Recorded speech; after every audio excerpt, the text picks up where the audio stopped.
Et si Ulysse était le plus gros mytho de toute la mythologie grecque? Je vais tenter de vous le prouver. Faut commencer par caractériser le personnage d'Ulysse. C'est un personnage très rusé, très intelligent. D'ailleurs, dans le texte homérique, on parle de sa métisse.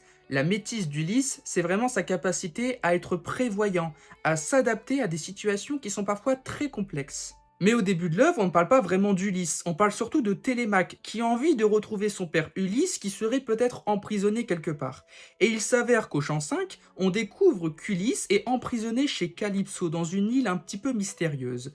Mais Calypso reçoit un message, un ordre des dieux de libérer Ulysse. Alors non seulement elle va le libérer, mais en plus elle va construire avec lui son radeau pour qu'il puisse quitter l'île.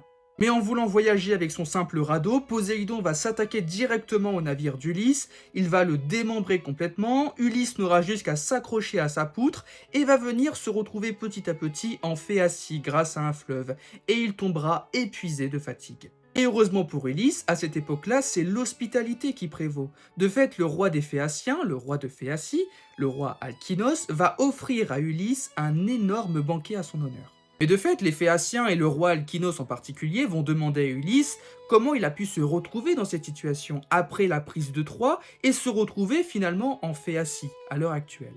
Et c'est là qu'il faut rappeler qu'on demande à Ulysse de raconter son histoire, qu'a priori il n'y a pas de témoins puisque tous ses soldats sont morts lors de son expédition, donc il est le seul à raconter à la première personne sa propre histoire. Et en plus de ça, on est dans une scène de banquet, donc l'alcool coule à flot, le vin en particulier. Est-ce que c'est vraiment la meilleure situation pour raconter une histoire aussi précise que l'aventure d'Ulysse? Pas certain.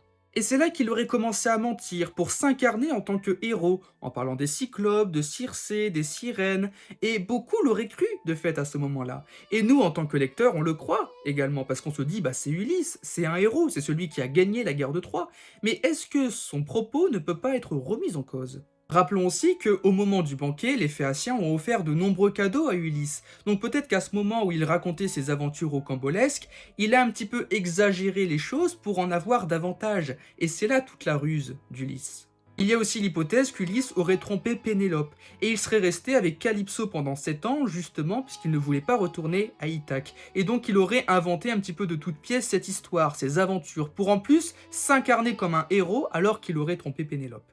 Cette fameuse scène du banquet chez Alkinos où Ulysse va venir raconter son histoire, ses aventures, est absente du film de Christopher Nolan, puisque le film raconte vraiment les aventures d'Ulysse telles qu'il le raconte, alors qu'il faut quand même rappeler qu'on ne sait pas s'il l'a vraiment vécu ou non dans la mesure où il n'y a pas de témoin. Alors pour vous, véritable héros ou mythomane?